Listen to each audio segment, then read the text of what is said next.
नमस्कार साथियों, economics classes में आपका स्वागत है।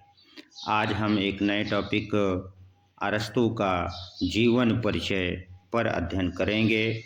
इसके पहले कि हम अरस्तू के जीवन परिचय पर अपना अध्ययन शुरू करें, ऐसे छात्र जो आज ही इस चैनल से जुड़े हैं उन्हें हम बता देना चाहते हैं कि प्लेटो से संबंधित सभी टॉपिक पहले ही बनाए जा चुके हैं और उसका वीडियो भी पड़ा हुआ है।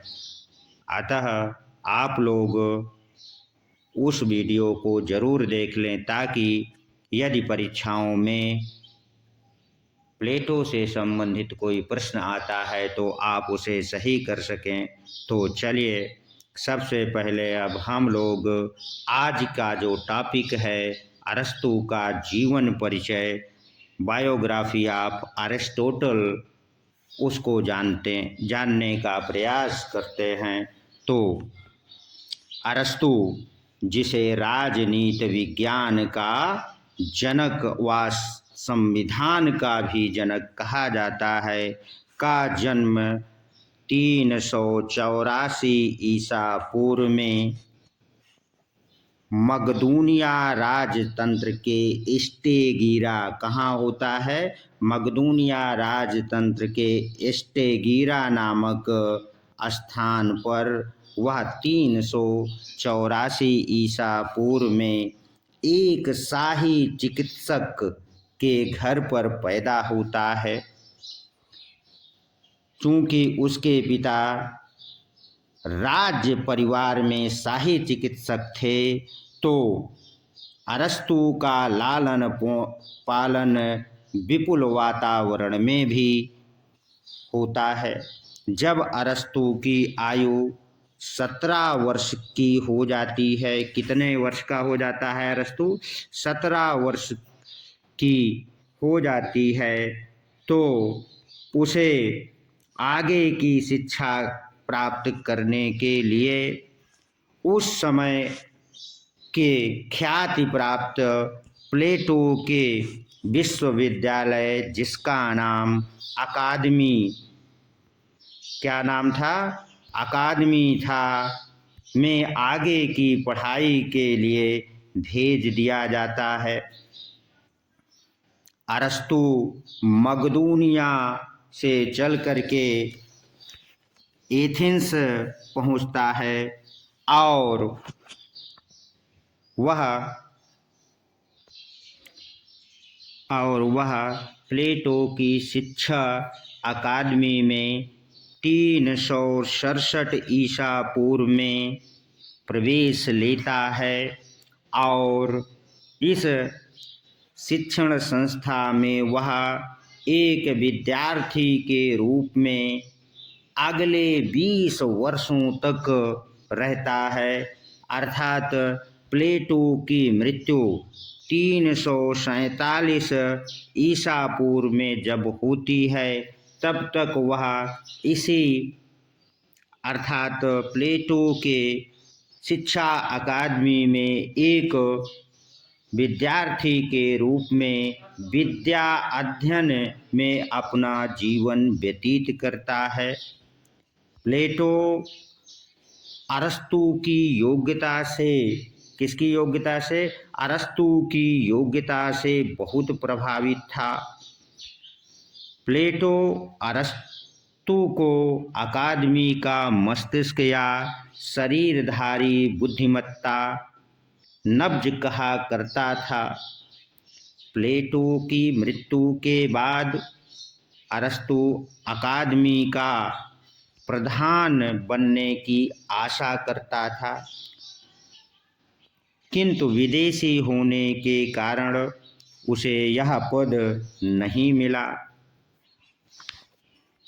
अकादमी के प्रधान का पद उसके प्लेटो के भतीजे को प्राप्त हो गया, जिससे अरस्तू क्या होता है? निराश हो जाता है और अकादमी को छोड़ देता है।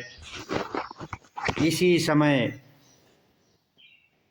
अरस्तू का बुलावा राजा हर्मीज के यहाँ से आता है और वह एशिया माइनर चला जाता है, जहाँ पर वह अकादमी की एक शाखा खोलता है। आपसे परीक्षा में यहाँ से भी प्रश्न पूछा जा सकता है कि अरस्तु ने प्लेटो की शिक्षा अकादमी की शाखा कहाँ स्थापित किया, तो आपका उत्तर एशिया माइनर में। अरस्तु हर्मीज के दरबार में 3 वर्ष बड़े आराम से व्यतीत किए। राजा हर्मीज ने अपनी दत्तक पुत्री पीथियस उसकी दत्तक पुत्री पीथियस का विवाह अरस्तु से कर दिया और 3 वर्ष बाद अरस्तु को अर्थात 342 ईसा पूर्व में मकदूनिया के शासक फिलिप ने अरस्तु को अपने यहाँ बुला लिया तथा अपने 13 वर्षीय पुत्र सिकंदर के शिक्षा का भार अरस्तु को दे देते हैं।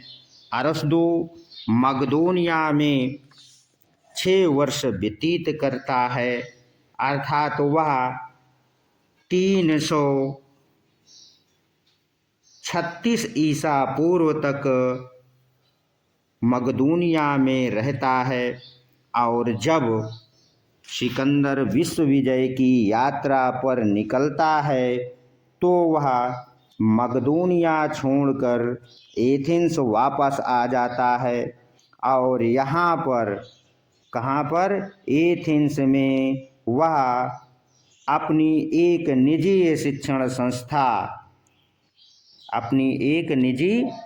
संस्था लीसियम की स्थापना करता है। उसकी शिक्षण संस्था का क्या नाम था? लीसियम की स्थापना करता है तथा अपने शेष जीवन इसी शिक्षण संस्था में प्रधान रहते हुए व्यतीत करता है तथा उसकी आयु 62 वर्ष की अवस्था में 322 ईसा पूर्व में हो जाती है।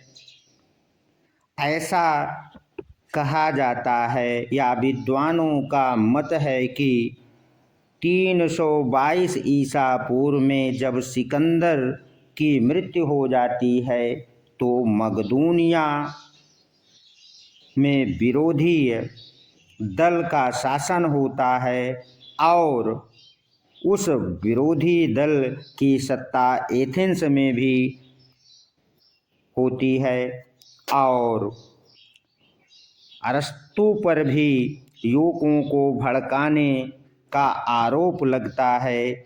इसलिए वह भागते हुए कहता है कि एथेंस वासियों को मैं दोबारा अपराध करने का मौका नहीं दूंगा और 322 ईसा पूर्व में वह सेलेस को भाग जाता है। ऐसा विद्वानों का मत है कि इसी वर्ष उसकी मृत्यु हो जाती है। कुछ विद्वानों का मत है कि वह आत्महत्या कर लेता है। आशा करते हैं कि आपने अरस्तु के जीवन परिचय को भली भांति समझ लिया होगा। अब हम लोग आगे समझते हैं कि अरस्तु की महत्वपूर्ण पुस्तकें कौन कौन सी है। तो अरस्तु की महत्वपूर्ण पुस्तकों में उसका पॉलिटिकस अर्थात पॉलिटिक्स है, जो कि 8 खंडों में लिखी हुई है और उसकी राजनीतिक दृष्टि से दूसरी महत्वपूर्ण पुस्तक एथेंस का संविधान कॉन्स्टिट्यूशंस ऑफ एथेंस है, जिससे भी हमें राजनीतिक जीवन की या राजनीतिक दर्शन की जानकारी प्राप्त होती है। यदि आपको यह वीडियो अच्छा लगा हो तो सब्सक्राइब कर दें ताकि आपको आने वाले वीडियो मिलते रहें। धन्यवाद। मिलते हैं अगले वीडियो में। अगला वीडियो हमारा होने वाला है कि अरस्तू का राज्य पर क्या विचार है, वह उस पर चर्चा करेंगे। धन्यवाद।